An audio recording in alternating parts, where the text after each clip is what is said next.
Selamat siang.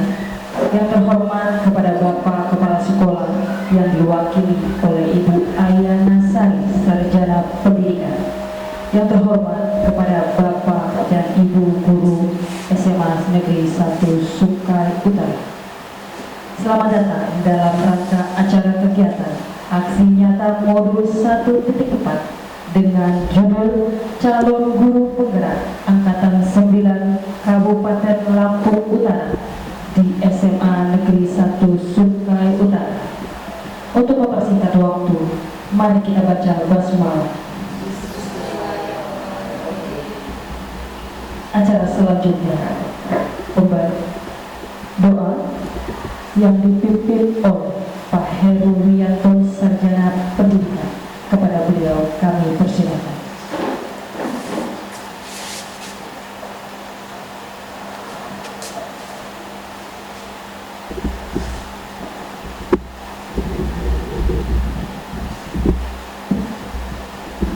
Assalamualaikum warahmatullahi wabarakatuh.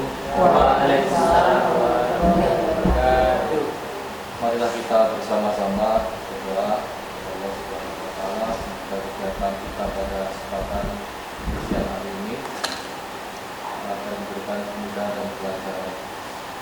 A'udzubillahi minasyaitonir rajim. Bismillahirrahmanirrahim. Allahumma shalli ala sayyidina Muhammad wa ala ali sayyidina Muhammad sallallahu alaihi wa sallam. Alhamdulillah rabbil alamin.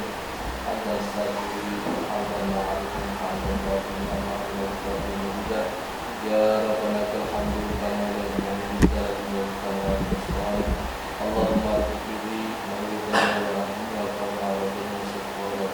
Allahumma inna nas'aluka salamatan fid din wa afiyatan fil jasad wa ziyadatan fil ilmi wa fil rizqi wa tawbatan qabla al-maut wa rahmatan inda al-maut wa maghfiratan ba'da al-maut. Allahumma inna wa nijatan lana wa afan rabbana la tuzigh qulubana ba'da idh hadaytana wa hab lana min ladunka rahmatan innaka antal wahhab.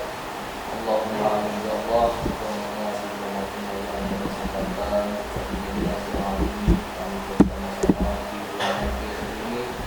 Dalam rangka kegiatan aksi nyata di menolak modul 1.4, berilah kami kelancaran dalam kegiatan kami ya Allah. Berilah kami mudahan dalam kami seminar ini, mudah-mudahan kegiatan seminar ini akan memberikan manfaat kepada kami, mengajukan diri kami menjadi insan-insan yang profesional dan profesional bahwa ya Allah,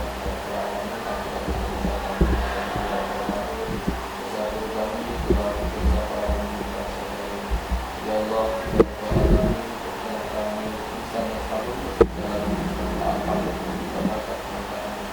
ya Allah, amin. Semuanya sampaikan Rabbana qulna anfusana wa taqulna taqamana Rabbana hab lana min azwajina wa dhurriyyatina qurrata a'yun waj'alna lil muttaqina imama. Rabbana atina fid dunya hasanah wa fil akhirati hasanah wa qina adzabannar. Wassalamu ala mursalin walhamdulillahi rabbil alamin. Assalamualaikum warahmatullahi wabarakatuh.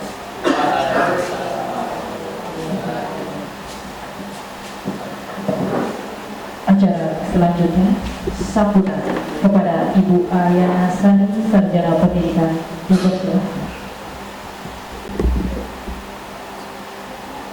Bismillahirrahmanirrahim. Assalamualaikum warahmatullahi wabarakatuh. Waalaikumsalam warahmatullahi wabarakatuh. Yang saya hormati rekan-rekan wakil kepala sekolah, yang saya hormati calon guru penggerak Ibu Lydia Putri SSI, yang saya hormati Bapak Ibu Dewan Guru SMA Negeri 1 Sukai Utara. Alhamdulillahirrahmanirrahim, puji dan syukur selalu kita haturkan kepada Allah Subhanahu wa taala, karena hidayahnya kita bisa berada di ruangan ini untuk mengikuti aksi nyata dari calon guru penggerak yaitu pengimbasan atau sosialisasi, yang dalam hal ini saya mewakili Bapak Dr. Andes Haji Aruji Kartawinata, Master Pendidikan Islam. Berhubung beliau sedang ada tugas luar di Dinas Pendidikan Provinsi Lampung, maka untuk sambutan pada kegiatan ini diwakilkan beliau kepada saya. Mudah-mudahan ini tidak mengurangi hikmat dan arti dari kegiatan kita pada hari ini. Bapak Ibu yang saya hormati, dalam kegiatan ini rekan kita Ibu Lydia Putri akan menyampaikan kepada kita tentang budaya positif yang akan dimunculkan atau akan diperlakukan kepada peserta didik sebagai siswa-siswi kita, di mana yang menjadi fokus utama dari pendidikan kita saat ini yaitu menciptakan karakter yang baik untuk siswa-siswi kita. Salah satu dari memunculkan atau menciptakan, menumbuhkan karakter yang baik kepada siswa-siswi kita yaitu dengan cara memperkenalkan budaya positif pada anak didik kita.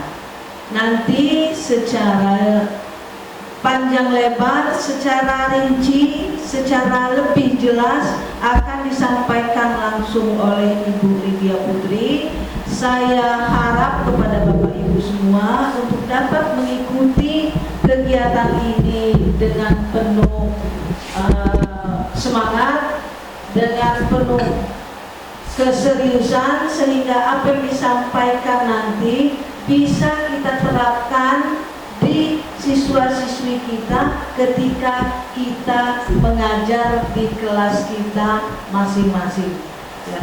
Kemudian nanti setelah sosialisasi ini selesai, mudah-mudahan ilmu yang disampaikan itu bisa bermanfaat, bisa kita terapkan untuk kemajuan pendidikan di SMA 1 Sungkai Utara pada khususnya. Mungkin itu sambutan dari saya mewakili Bapak Kepala Sekolah. Lebih dan kurang saya mohon maaf. Saya akhiri. Wassalamualaikum warahmatullahi wabarakatuh. Waalaikumsalam warahmatullahi wabarakatuh.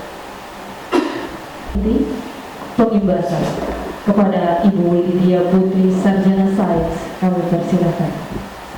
Oke, assalamualaikum warahmatullahi wabarakatuh. Tadi pun. Ya pun. Pertama-tama saya ucapkan banyak terima kasih untuk Bapak Ibu semua, Bapak Ibu semua, terutama Ibu Diana Sari yang sudah bersedia untuk menggantikan Bapak Kepala SMA Negeri 1 Sungkai Utara, memberikan sambutan karena beliau berhalangan hadir hari ini, sedangkan saya harus mengupload tugasnya paling lambat tanggal 30 karena untuk video ini kan agak panjang editingnya juga, jadi saya tidak bisa menunggu sampai hari Senin, makanya harus dilaksanakan pada hari ini.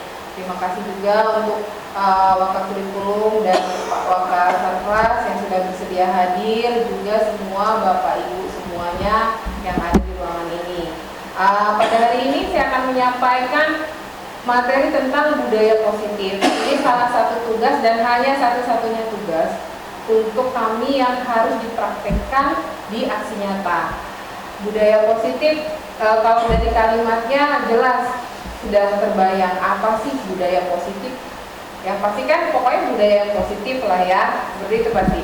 Nah, untuk topik pembahasan siang ini dibagi menjadi 6. Ada 6 materi yang akan saya sampaikan. Yang pertama, disiplin positif dan nilai-nilai kebajikan universal. Kemudian teori motivasi, hukuman, penghargaan, dan restitusi. Yang ketiga, keyakinan kelas.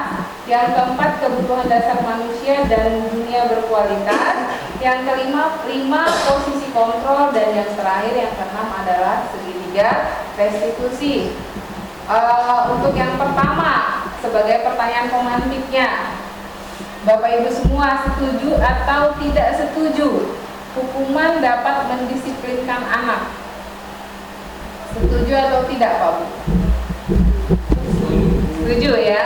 Kemudian yang kedua, pemberian hukuman dengan hal positif seperti membaca atau membersihkan halaman sekolah dapat meningkatkan disiplin anak. Setuju. Satu lagi pertanyaannya, memberi penghargaan dapat meningkatkan motivasi belajar anak. Setuju ya. Berarti 1, 2, 3 kita setuju semua. Nah, kemudian sekarang kita lihat di bahasan pertama, disiplin positif dan nilai kebajikan universal. Nah, di sini selama ini kita paradigmanya menggunakan teori stimulus respon yang untuk saat ini harus dirubah menjadi teori kontrol. Paradigmanya seperti ini. Jika kita misalkan ada 2 orang, ada A dan B. Jadi si A ini memegang secari kertas kecil yang bertuliskan benda dan sesuatu yang sangat berharga untuk dirinya. Kemudian digenggam, dan satu lagi temannya yang B ini mencoba dengan sekuat tenaga dengan berbagai cara untuk meminta A memberikan kepada B dengan membujuk, mengancam, menghardik, merayu, menyuap atau apa saja agar dapat membuka kepala tangan Anda. Apa yang terjadi jika kita memegang sesuatu yang milik kita, yang gak bakal kita kasih ke orang misalnya? Nah, kemudian ada orang yang meminta dengan berbagai cara. Apa yang akan terjadi? Apakah kita mempertahankan atau kita menyerahkan? Seperti itu kan? Hanya ada 2 kemungkinan. Yang pasti yang menang yang mana? Ini nggak bakal kita kasihin misalnya. Ya, mempertahankan ya. Logikanya seperti itu. Karena nggak bakal kita kasih itu bendanya ke orang lain gitu. Sudah pasti kan orang lain itu nanti melakukan berbagai cara supaya benda itu dapat diperolehnya. Sudah pasti kita mempertahankan. Nah, di sini paradigma yang sebenarnya itu adalah teori stimulus respon, tapi itu berkembang menjadi teori kontrol. Nah, seperti ini, apa sih hubungannya dengan kita sebagai pendidik? Perubahannya, yang pertama, ilusi guru mengontrol. Kemudian kita kritik membuat orang merasa bersalah atau menguatkan karakter. Misalnya siswa terlambat, kenapa sih nak kamu terlambat? Seperti itu. Pasti kita tanya dulu. Tapi terus terang Pak Bu, kalau saya dulu nggak tanya-tanya, dihukum aja, ya kan? Dihukum aja, suruh lari, kan seperti itu. Terus ilusi bahwa semua penguatan positif efektif dan bermanfaat. Nah, ini pada teori kontrol. Kemudian, siapa sesungguhnya yang memiliki kontrol? Kita mencoba mengubah orang agar berpandangan sama dengan kita. Itu untuk yang stimulus respon. Sedangkan untuk teori kontrol, kita berusaha memahami pandangan orang lain tentang dunia. Jadi di situ ada perilaku buruk selalu dilihat sebagai suatu kesalahan. Sedangkan untuk teori kontrol itu semua perilaku memiliki tujuan. Nah, di sini itu namanya yang kita harus berubah untuk Ki Hajar Dewantara. Yang tadinya kita paradigmanya stimulus respon harus berubah ke teori kontrol. Nah, untuk teori yang lama itu orang lain bisa mengontrol saya. Itu tadi yang kita menggenggam sesuatu tadi, kan? Orang lain bisa mengontrol saya itu sebagai guru. Kita kan beranggapan orang itu maunya nurut sama kita. Siswa harus nurut gitu lah ya. Sedangkan hanya ada yang bisa mengontrol diri kita sendiri. Jadi hanya kita yang bisa mengontrol diri kita sendiri. Kemudian saya bisa mengontrol orang lain, itu untuk teori stimulus respon. Sedangkan untuk teori kontrol, saya tidak bisa mengontrol orang lain. Pemaksaan ada pada saat bujukan gagal. Contohnya, udah dibilangin, udah diomongin tuh siswa masih aja. Pastikan kita mau menghukum nih. Itu namanya kegagalan. Waktu kita gagal membina, sudah pasti ada konsekuensinya, kita mau menghukum. Kayak tadi saya bilang, disuruh aja lari lapangan, disuruh apa? Disuruh bersihin kamar mandi ya nih. Kalau dulu seperti itu, kalau guru piket. Terutama saya ini Pak Bu, saya ngomongin diri saya sendiri. Jadi kamu kalau nggak mau bersihin kamar mandi jangan telat. Gitu. Ya itu yang dulu kita pakai. Kemudian model berpikirnya menang atau kalah, itu untuk teori yang lama. Dan sekarang kita harus bergeser ke pemahaman bahwa menang dan menang, tidak ada menang dan kalah. Nah, disiplin positif itu tadi dari pemaparan tadi kan, Anda tidak bisa mengontrol orang lain, hanya Anda yang bisa mengontrol diri Anda sendiri. Kemudian semua perilaku memiliki tujuan, model berpikirnya menang dan menang, kolaborasi dan konsensus menciptakan pilihan-pilihan baru. Dan realitas kebutuhan kita berbeda. Kita berusaha memahami pandangan orang lain tentang dunia. Tadi, ini kaitannya nanti dengan disiplin. Makna disiplin itu belajar mengontrol diri dengan menggali potensi kita sendiri agar tercapai tujuan yang mulia, yaitu sesuatu yang menjadi seseorang yang kita inginkan berdasarkan nilai-nilai yang kita hargai. Nah, apa sih makna kata disiplin? Saya juga baru tahu, ternyata disiplin itu berasal dari bahasa Latin disciplina yang artinya belajar. Makna asal dari kata ini berkonotasi dengan disiplin diri dari murid-murid Socrates dan Plato. Disiplin diri membuat orang menggali potensinya menuju sebuah tujuan, apa yang dia hargai.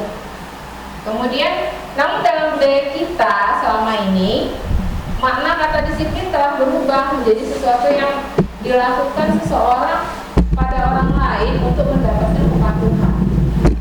Benar nggak Pak? Kayaknya kalau kita dengar kalimat disiplin itu, wah pokoknya nggak boleh telat, itu kan pasti ya. Kecenderungan umum adalah menghubungkan kata disiplin dengan ketidaknyamanan, bukan dengan apa yang kita hargai atau suatu pencapaian. Jadi disiplin itu pemahaman kita selama ini adalah lebih ke suatu kepatuhan, karena disiplin itu kaitannya pasti dengan peraturan. Ya nggak tahu. Ya. Nah, kemudian nilai-nilai kebajikannya sifat positif manusia yang merupakan tujuan mulia yang ingin dicapai setiap individu. Nilai tersebut universal. Jadi ada nilai kebajikan itu yang tidak memandang suku, bangsa, agama. Yang mana? Yang seperti nilai kebajikan yang ingin dicapai oleh setiap anak yang dikenal dengan profil pelajar Pancasila. Ada berapa? Ada 6 ya. Yang pertama, beriman dan bertakwa. Kemudian berpikir bernalar kritis, kreatif, gotong royong. Ya, sudah bisa semua lah ya. Ya, berkebinekaan global, mandiri. Nah, kemudian teori motivasi, hukuman dan penghargaan. Kalau kita itu disiplin untuk menghindari ketidaknyamanan, itu berarti kita motivasinya dari eksternal, dari faktor luar. Nanti kalau saya nggak disiplin, nanti saya ditegur, nanti saya dimarah. Seperti itu kan? Jadi kalau siswa kita yang tidak disiplin, itu ada 3 faktornya, motivasi eksternal, kemudian internal. Oh ya, ada 2. Untuk mendapatkan imbalan dari orang lain. Misalnya nanti kalau kamu rajin, nggak pernah telat, ibu kasih nilai lebih. Nah itu suatu motivasi yang eksternal. Tetapi bagaimana sebenarnya lebih kuat motivasi yang eksternal atau yang internal? Ya, internal. Kenapa? Itu tadi, jadi dia lebih menghargai diri sendiri. Saya akan menjadi orang seperti apa bila saya melakukannya. Nah, itu pertanyaannya. Jadi siswa itu lebih cenderung ke internal. Sebenarnya kalau kita mau yang tadi, yang simulasi kita menggenggam suatu benda, itu sifat aslinya, gitu kan? Seberapapun eksternal yang membujuk untuk meminta, kalau dirinya tidak mau memberikan, maka tidak akan. Seperti itu kan?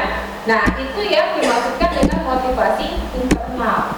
Nah, inilah tujuan disiplin positif. Bagaimana kita menumbuhkan rasa disiplin diri siswa kita itu yang dari internalnya.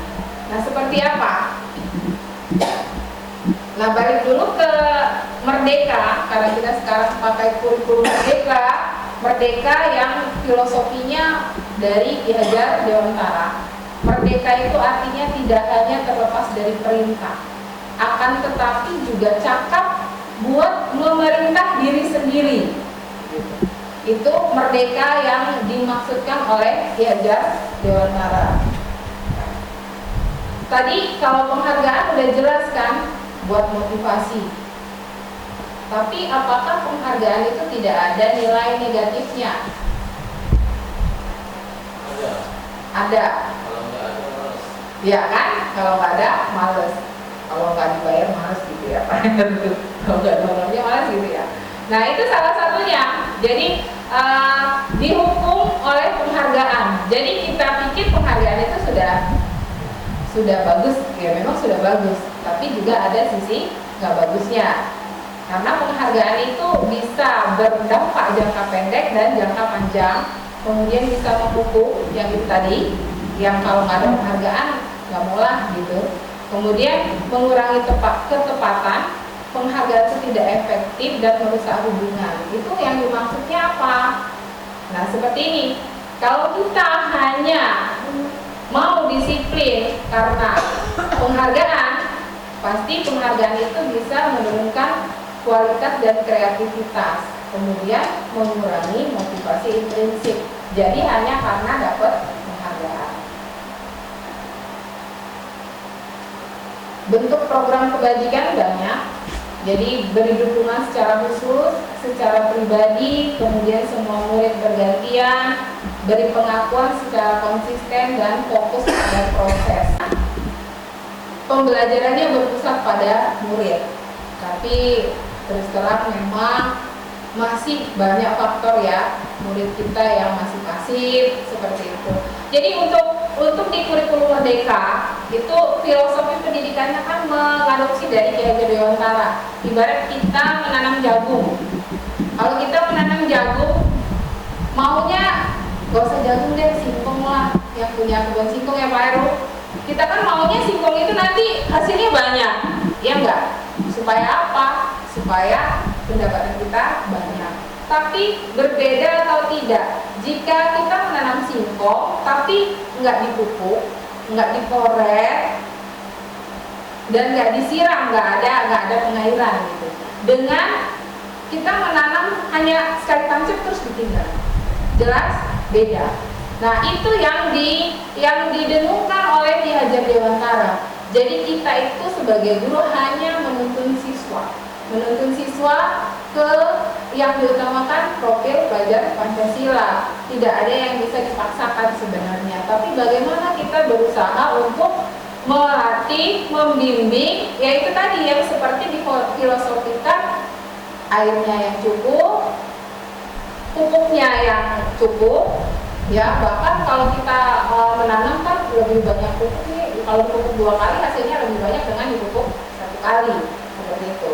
Nah, itu filosofinya Ki Hajar Dewantara untuk kurikulum Merdeka. Jadi kita sebagai guru itu menuntun murid untuk mencapai kebahagiaannya. Kebahagiaan itu pastinya kita cita-citanya. Seperti itu yang dimaksudkan. Nah, ini contoh pengakuan atau apresiasi selain kita memberi penghargaan dengan kalimat-kalimat. Kemarin saya perhatikan rasa empatimu besar sekali pada saat menolong murid baru di kelas kita. Nah ini juga bisa jadi ada suatu penghargaan itu yang tidak harus hadiah, benda, bisa juga dengan kalimat-kalimat kita yang bisa memotivasi siswa. Nah ini yang ingin saya diskusikan. Jadi ada beberapa tindakan guru. Coba Bapak Ibu silahkan pilih, ini hukuman atau konsekuensi. Yang pertama, mencatat 100 kali di dalam buku, saya tidak akan terlambat lagi, karena itu siswa terlambat sekolah. Ini hukuman atau konsekuensi? Hukuman. Kenapa hukuman? Jumlahnya banyak. Karena ada yang dilakukan. Oke, bagus.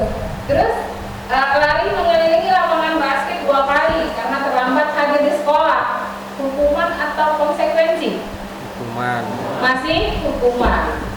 Kemudian murid diminta untuk push up 15 kali karena tidak menggunakan masker. Ini juga hukuman sepertinya. Coba kita lihat yang keempat, menggantikan kertas tugas teman yang telah dicoret-coret. Ini konsekuensi. Karena apa ya? Kok bukan hukuman? Karena tidak ada tindakan fisiknya, ya. Dia mengganti kertas temannya yang telah dicoret. Kemudian membersihkan tumpahan air di meja tulis karena tersenggol pada saat belajar. Konsekuensi. Ini juga konsekuensi. Murid disuruh untuk mengenakan sepatu seharian di sekolah karena tidak mengenakan sepatu hitam. Hukuman. Jadi bedanya konsekuensi dan hukuman itu apa?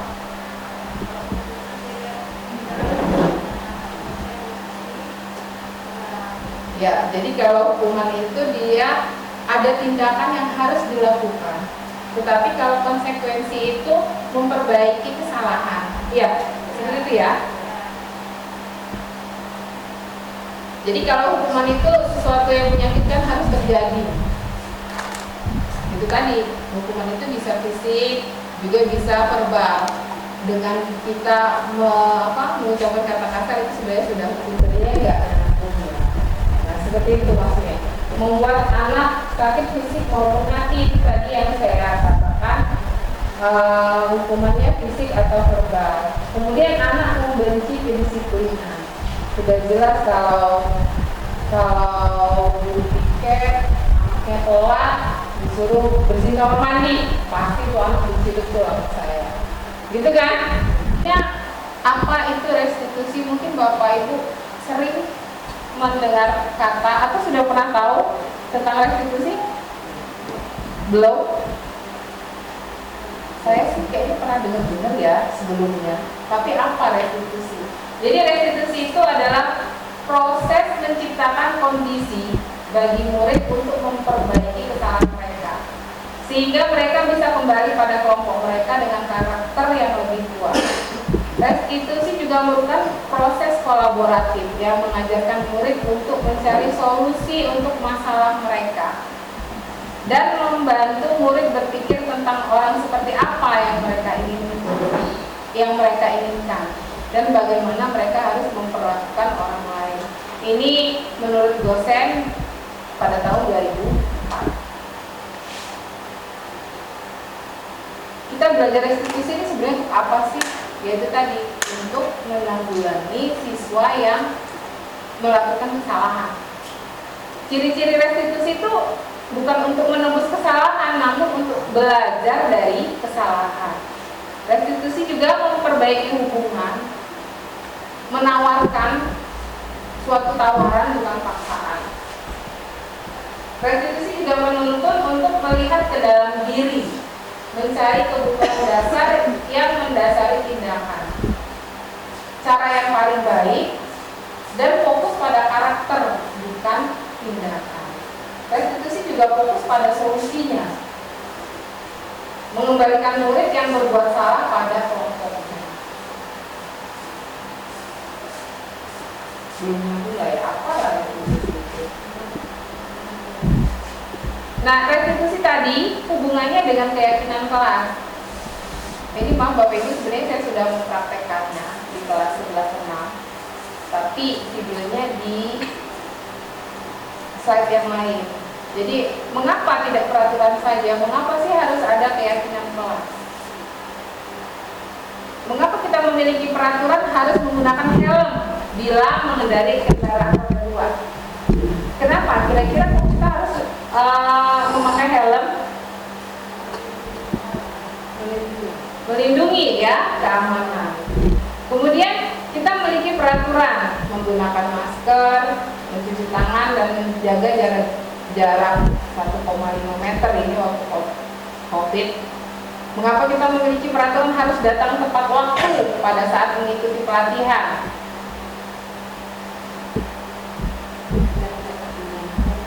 Agar tidak tertinggal materi. Bisa juga untuk mendukung motivasi intrinsik, kembali ke nilai-nilai keyakinan lebih menggerakkan seseorang dibandingkan mengikuti serangkaian peraturan.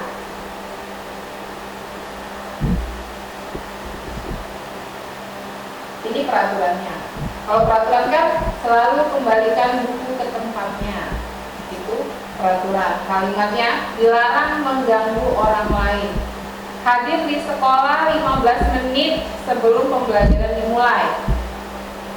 Ini kalimat peraturan. Mari kita bedakan peraturan dan keyakinan kelas. Selalu kembalikan buku ke tempatnya itu adalah nilai-nilai yang mencerminkan tanggung jawab. Kemudian dilarang mengganggu orang lain, itu menghormati orang lain. Hadir di sekolah 15 menit, menghormati orang lain dan berkomitmen. Dilarang melakukan kekerasan, itu keyakinannya dalam hal keselamatan dan menghargai orang, menghormati orang lain. Dilarang menggunakan narkoba, ini keyakinannya karena kesehatan. Seperti itu. Kemudian kalau bergantian untuk menunggu giliran atau antri, itu nilai-nilainya adalah menghormati orang lain dan bersabar. Ya, kita lanjut. Kenapa sih ada keyakinan kelas? Keyakinan kelas itu saya cerita sedikit Bapak Ibu. Jadi berawal memang dari peraturan. Jadi di kelas itu sudah saya praktekkan. Saya mau kita buat keyakinan kelas. Itu kalau sebenarnya bahasanya agak aneh karena itu kok keyakinan gitu ya. Sebenarnya lebih enak bilangnya itu kesepakatan. Tapi karena memang di situ dimintanya keyakinan, jadi kita pakai kalimat yang keyakinan kelas. Jadi dimusyawarahkan, anak-anak apa sih yang kalian mau? Saya menggunakan kertas post-it. Jadi semua anak itu menuliskan apa yang mereka mau. Nanti semuanya menempelkan di papan tulis. Sebenarnya untuk keyakinan kelas ini dihimbau untuk semua mapel dan wali kelas, karena tidak semua guru kan sama seperti itu. Nanti banyak, nanti setelah mereka menempelkan di papan tulis, itu nanti saya carikan videonya. Nanti gurunya membahas. Nanti ada aja yang bilang, Bu, kalau telat suruh buang sampah. Sepatunya Bu harus dilepas kalau masuk. Kan seperti itu. Kemarin itu ada beberapa yang mereka sampaikan pada saat saya mempraktekannya. Kemudian boleh tidur Bu kalau ngantuk, betul. Itu salah satunya. Jadi setelah mereka mengungkapkan apa yang mereka inginkan, kita bahas satu-satu. Jadi di papan tulis itu saya bacakan satu-satu, dibahas. Kalau bahasanya anak kan, Bu boleh ngerjain PR. Tapi kan kita, ya di kelas gitu. Tapi kan kita memahami apa yang mereka mau, nggak boleh menjas gitu. Jadi saya, oh boleh nak, tapi pas jangan ada ibu kan kalau PR di rumah gitu. Nah setelah semua udah dibuangin, cari sampah yang mana. Terus kalau yang cewek apa dong? Nanti kan yang cowok pasti gitu. Ya kalau yang cewek apa? Semua itu apa yang mereka mau gitu.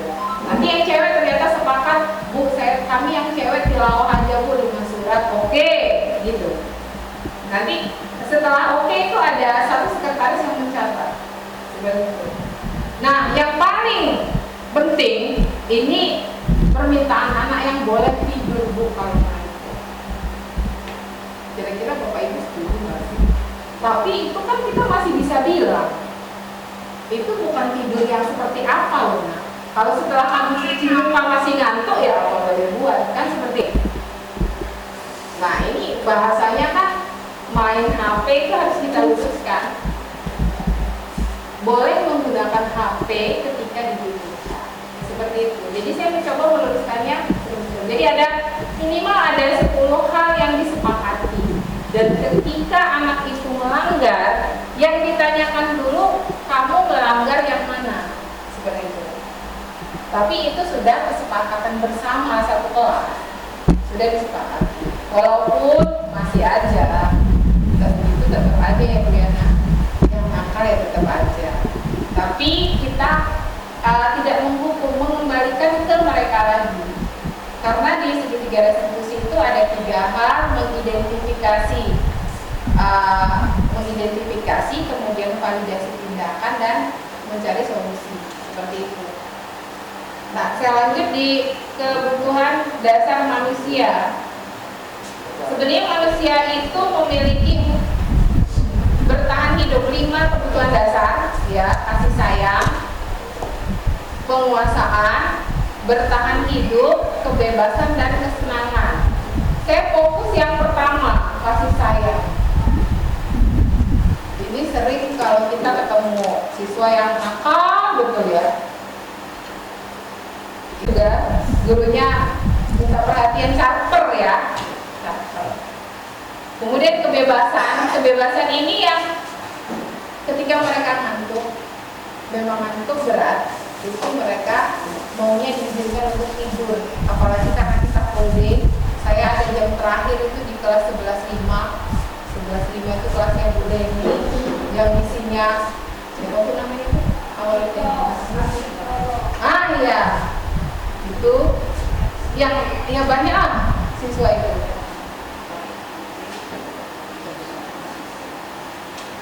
Jadi Arido yang tinggi itu ya. Nah itu dia nggak bisa diem. Saya terus terang dengan Arido itu kelas 1 dulu pernah kayaknya mukul. Sudahlah Bu Yana, saya nggak mau kalau ada Arido itu di pelajaran saya. Terus dia bilang, ya gimana? Mau ngusir anak? Ya juga, kalau anak mau belajar itu gimana? Akhirnya lain. Tetapi memang kerutinan kita dalam dunia itu sebenarnya rutinnya, kebutuhan tinjunya ya. Jadi setelah itu dia nggak pernah lagi banyak ngomong, walaupun kata teman-temannya ya itu pelajaran dulu dia aja Bu yang kayak gitu. Ya karena memang dia sepakatnya dekat saya seperti itu. Kalau yang selalu yang kakinya di atas terus itu siapa namanya ya? Nggak ada boleh di sini. Yang kecil itu Bu Yana. Ya, kalau mungkin ada 11.5. Oh bukan. Nah ya, Latif itu nggak tahu nih ada yang ngajar kelas 11.5 Kak? Ngajar. Kakinya kan selalu di atas. Itu gimana ya? Mau ngomonginnya juga kalau mau emosi capek sendiri gitu. Tapi paling nggak kita harus menegur. Jadi ketika dia kakinya di atas, itu harus kita bilangin. Kakinya, karena mungkin itu memang sudah latah. Apa kalau bilang itu latah, sudah kebiasaan. Nah ini yang namanya 5 posisi kontrol. Kita sebagai guru itu dibedakan ada jenis 5 posisi kontrol: penghukum, ya, penghukum, kemudian membuat orang merasa bersalah, posisi sebagai teman, pemantau, dan manajer. Nah di sini Bapak Ibu izin saya menampilkan video. Ini dari Kemendikbud ya.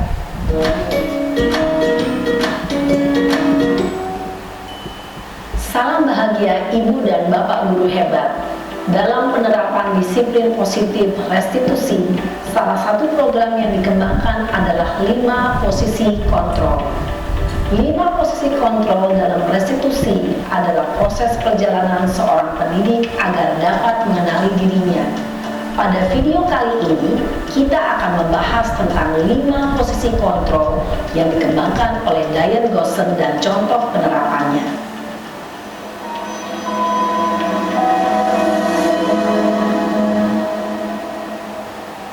5 posisi kontrol itu adalah: 1. Posisi penghukum. 2. Posisi pembuat merasa bersalah. 3. Posisi teman. 4. Posisi pemantau atau monitor. Dan 5. Posisi manajer. Untuk lebih memahami kelima posisi tersebut, mari kita saksikan kasus Naren yang terlambat hadir 20 menit di sekolah dan melihat bagaimana kelima posisi kontrol dalam menghadapi masalah tersebut.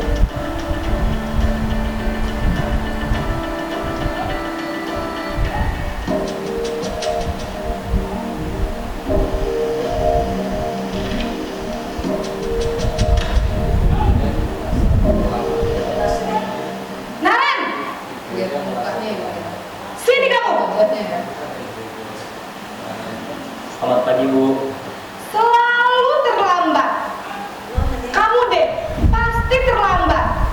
Maaf, Bu. Saya Apa? Apa coba? Alasan kamu apa lagi? Ini saya bangun. Kapan sih kamu tidak terlambat? Malas sekali ya kamu jadi anak. saya Dasar pemalas. Gak kapok-kapok sih kamu. Sudah berapa kali terlambat? Sana, kamu keliling lapangan basket 2 kali. kenapa saya harus keliling lapangan basket, Bu? Kenapa? Kamu melawan ibu. Berani-beraninya jawab. Sudah terlambat, masih berani jawab pula. Sekarang, keliling lapangan basket 5 kali sekalian. Biar kapok. Cepat. Pergi sana ke lapangan basket. Posisi penghukum biasanya berbicara dengan nada tinggi, menghardik, menunjuk-nunjuk, menyakiti, dan menyindir. Hukuman bisa berupa fisik maupun psikis. Ibu dan bapak guru hebat. Dampak yang terjadi pada murid ketika guru berada pada posisi penghukum adalah murid cenderung akan memberontak, bahkan menyimpan dendam.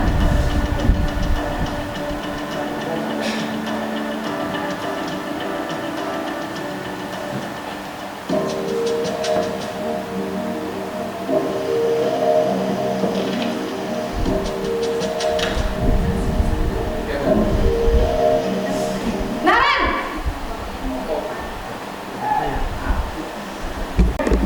Kamu kenapa terlambat lagi, nak?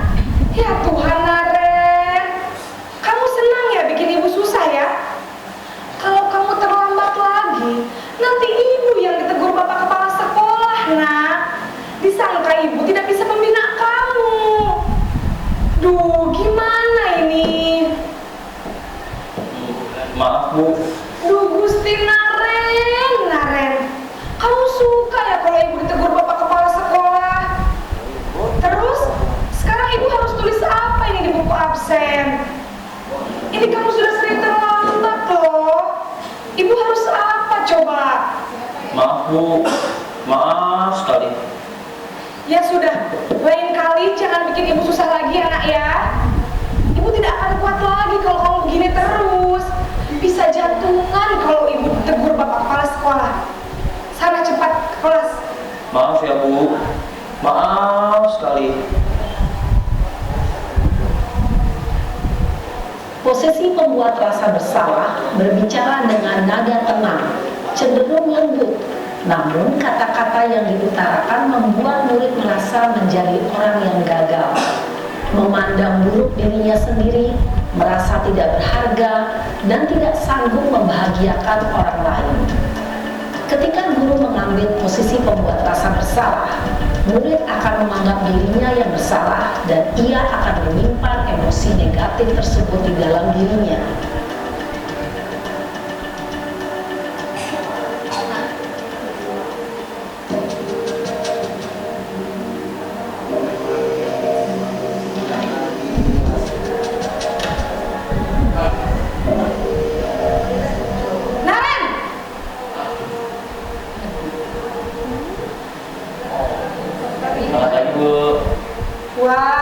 Sudah jam berapa ini nak?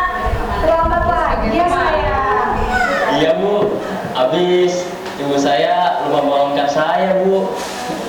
Kamu malah menyalahkan ibu kamu. Kamu bukannya anak yang larinya paling kencang. Kok terlambat sih? Iya Bu, saya memang terlambat bangun tadi. Jadi biarpun saya lari kencang, tetap gak kekejar Bu. Ya sudah sana, nanti lain kali larinya lebih kenceng lagi ya, biar gak terlambat lagi. Ini siapa? Bikin seneng ibu, demi ibu. Bisa kan? Bisa lah Bu. Ya sudah sana masuk kelas, ibu beresin urusan absen kamu. Kamu ini ada-ada saja. Dalam posisi teman, guru berbicara dengan nada suara ramah, akrab, cenderung bersenda gurau untuk menjaga suasana tetap santai. Murid akan merasa senang, aman, dan akrab dengan guru. Identitas yang tercipta adalah identitas sukses atau berhasil. Mana bisa Namun, perlu diingat, karena ini masih dorongan eksternal, maka ada faktor ketergantungan dan murid kepada orang tertentu. Di sini guru absennya, sehingga di lain waktu murid bisa berperilaku baik, namun hanya kepada orang-orang tertentu saja.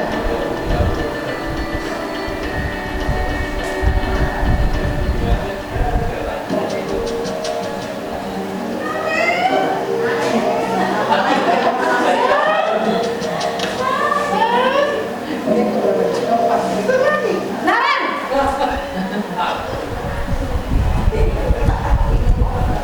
Selamat pagi Bu. Naren, apa peraturan sekolah kita tentang jam berapa kita harus masuk sekolah, nak? Kita harus di sekolah jam 7 Bu. Iya betul, sekarang sudah jam 7.20. Naren sudah tahu konsekuensinya jika terlambat hadir. Paham Bu, saya harus tinggal kelas pas jam istirahat selama 20 menit. Iya benar, konsekuensinya demikian. Jadi nanti jam 9.30 pas istirahat, kamu harus tinggal di kelas, kerjakan tugas tambahan untuk ketertinggalan kamu, ya? Baik Bu. Posisi pemantau mengandalkan penghitungan atau data untuk mengontrol murid. Guru mengarahkan murid berdasarkan peraturan dan konsekuensi. Seorang pemantau menunjukkan bahasa tubuh dan ekspresi wajah yang datar dan cenderung formal. Ini yang terakhir, posisi manajer. Panggil lagi.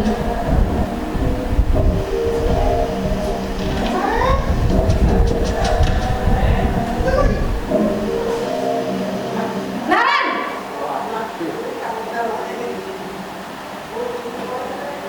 Selamat pagi Bu. Selamat pagi Naren.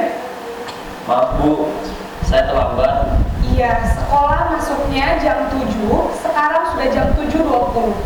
Jadi sekarang bagaimana ini Naren? Maaf Bu, saya lupa setel alarm saya semalam. Baiklah, menurut kamu, keyakinan sekolah yang mana yang perlu kamu tingkatkan?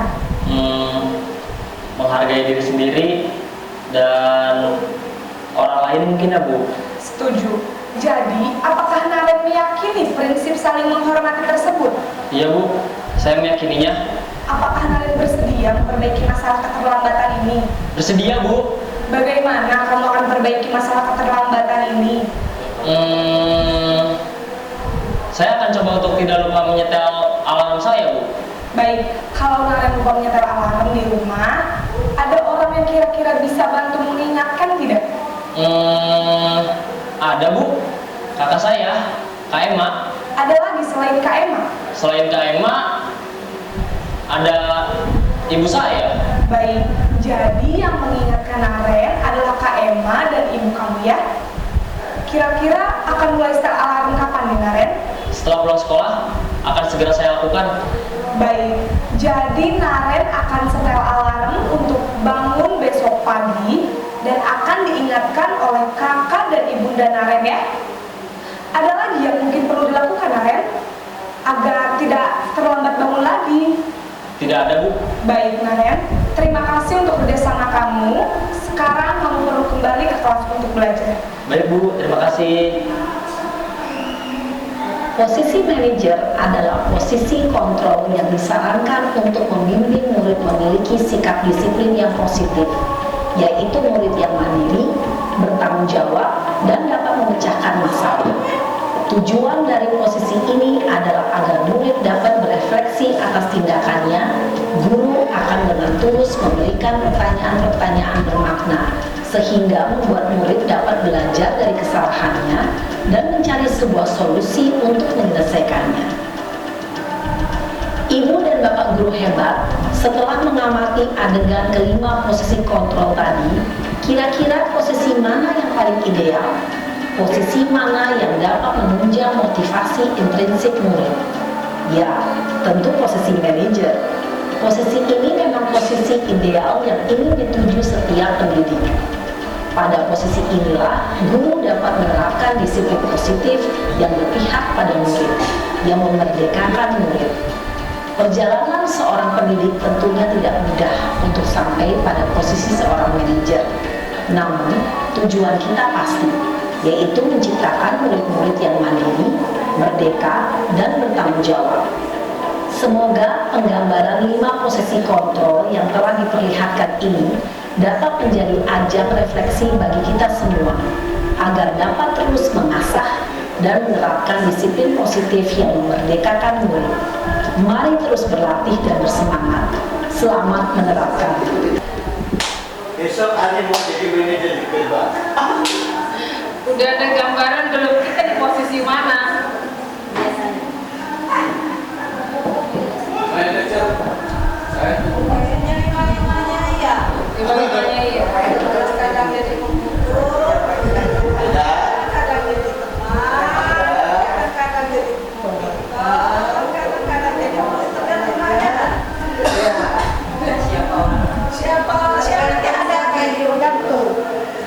Jadi kalau di teorinya kan yang paling bagus itu ada di posisi manajer. Kita menanyakan keyakinan sekolah apa yang telah dilanggar, kemudian membahas solusinya apa, seperti itu. Jadi ada 2 arahnya ya, komunikasinya 2 arah. Walaupun ya nggak segampang itu juga mau diterapin, udah pasti ya Bu Yana, yang nongkrong di warung Basugi gitu. Ya ini PR kita bersama Pak Bu. yang minimal 5 kali. Iya, itu PR semuanya. Tapi bukan tidak mungkin bisa dilakukan, asalkan memang semuanya memulai. Kalaupun kita hanya memarahi juga tidak ada gunanya. Walaupun kita sudah sampai di posisi manajer pun, tetap belum tentu juga siswa itu bisa berubah. Tapi itu posisi yang terbaik yang diminta untuk kita sebagai guru. Seperti itu. Nah yang terakhir ini segitiga restitusi yang tadi saya katakan. Jadi yang pertama menstabilkan identitas. Ini yang tadi ditanya sebenarnya peraturan kita itu masuknya jam berapa sih? Nah itu masuk ke menstabilkan identitas. Kemudian validasi kebutuhan. Kenapa? Masalahnya apa? Ternyata dia butuh ada orang yang membangunkan, ada alarm yang dinyalakan. Nah yang terakhir menanyakan keyakinan. Nah setelah kita menanyakan keyakinan, kamu melanggar yang mana? Nah itu kita menawarkan solusinya. Walaupun udah gitu juga besok diulangi lagi Bu, tapi ini teorinya ya. Sebenarnya ini kalau bisa dilaksanakan itu sudah sangat baik, walaupun masih berbagai faktor kebudayaan, sumber daya manusia, latar belakang. Anak-anak yang dibina ini nggak bisa sekali dibina besok berubah. Pastinya harus sama-sama, baik guru dan wali kelas. Untuk membuat anak yang merasa gagal karena berbuat salah menjadi positif. Ini yang tahapan menstabilkan identitas. Jadi berbuat salah itu hal yang manusiawi. Ini kami praktekkan waktu lokakarya. Jadi kami diberikan beberapa kasus, suruh mempraktekkan segitiga restitusi. Ada yang jadi murid, ada yang jadi guru, Ya memang bahasanya itu begini. Kalau berbuat salah itu hal yang manusiawi, nak. Kayaknya kalau kita di sini basi banget ya ngomong kayak gitu. Ya nggak boleh, nak. Orang nah, kan? Jadi tadi menstabilkan identitas itu yang saya bilang basi banget ngomongnya. Kalau manusia itu pasti berbuat salah seperti itu. Kemudian validasi kebutuhan, guru berkata, kamu bisa saja kan melakukan hal yang lebih buruk, tapi kamu tidak melakukannya kan? Nah itu validasi kebutuhan. Kamu pasti punya alasan mengapa melakukannya, jadi alasannya yang ditanya. Kalau kita emosi enggak ya, Nun? Apalagi kalau apa itu Risman nggak bisa tegak kalau upacara, walaupun udah dicubit sama Bu Nun itu tetap dia. Mudah-mudahan nggak banyak penyakit yang Risman. Kemudian menanyakan keyakinan ini tadi yang disepakati bersama. Jadi yang dia telah melanggar keyakinan yang mana? Seperti itu. Nah ini PR sebenarnya Bu Yana, cukup materinya. Sebenarnya yang diinginkan masing-masing guru itu membuat keyakinan kelas, terutama wali kelas sebenarnya. Tapi bisa saja untuk guru. Jadi untuk mengkondisikan kelasnya itu seperti apa. Jadi dibahas dulu keyakinan kelasnya. Walaupun ini bukan tahun ajaran baru, sebenarnya nggak apa-apa. Jadi untuk menegur siswa itu kita atas pelanggaran yang mana seperti itu. Tapi terus terang saya juga masih banyak belajar. Karena kalau di posisi itu terbaiknya memang manajer. Jadi kita menanyakan sebabnya, kemudian mencarikan solusi bersama. Tapi itu pun nggak semua anak bisa diperhatikan seperti itu. Saya rasa apalagi kalau yang model-model Rismannya Bu Nun, udah dicubit aja dia malah cengir. Ya, itu usaha kita bersama ya Bu. Oke, mungkin itu saja yang dari saya yang dapat saya sampaikan pada siang hari ini. Disiplin itu adalah bagaimana kita belajar untuk menghargai diri kita sendiri tanpa alasan penghargaan dari orang lain. Ya, jadi terus terang sama seperti saya bisa datang pagi itu sebenarnya mungkin karena terbiasa, bukan berarti saya mau cari muka atau apa, enggak ya Pak Bu. Karena anak saya kalau 6:30 itu dia orang sudah jalan semua, udah jalan berangkat. Jadi saya ngapain bohong di rumah? Jadi saya terus berangkat. Hanya itu aja yang bisa saya sampaikan. Lebih kurangnya saya mohon maaf. Wabillahi taufiq wal hidayah. Wassalamualaikum warahmatullahi wabarakatuh.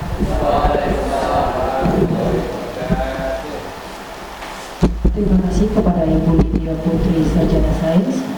Semoga kita semua yang berada di tempat ini bisa menerapkan kedisiplinan baik untuk diri kita sendiri dan maupun untuk siswa-siswi kita. Sampai pada akhir acara kegiatan kali ini, kami ingin menyampaikan apresiasi dan kontribusi kepada semua. Ada boleh, oke. Saya persilakan kepada Bapak Ibu yang ingin bertanya. Apakah ada yang ingin bertanya?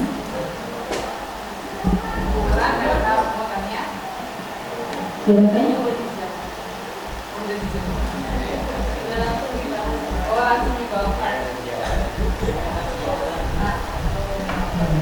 Ternyata yang ditanya makasih ya. Oke, sampai pada akhir acara kegiatan kali ini, kami ingin menyampaikan apresiasi dan kontribusi kepada semua yang telah menghadiri kegiatan ini. Kami berharap hasil dari kegiatan ini akan memberikan dampak yang positif bagi kita semua. Mohon maaf apabila ada salah-salah kata. Terima kasih dan selamat siang. Wassalamualaikum warahmatullahi wabarakatuh.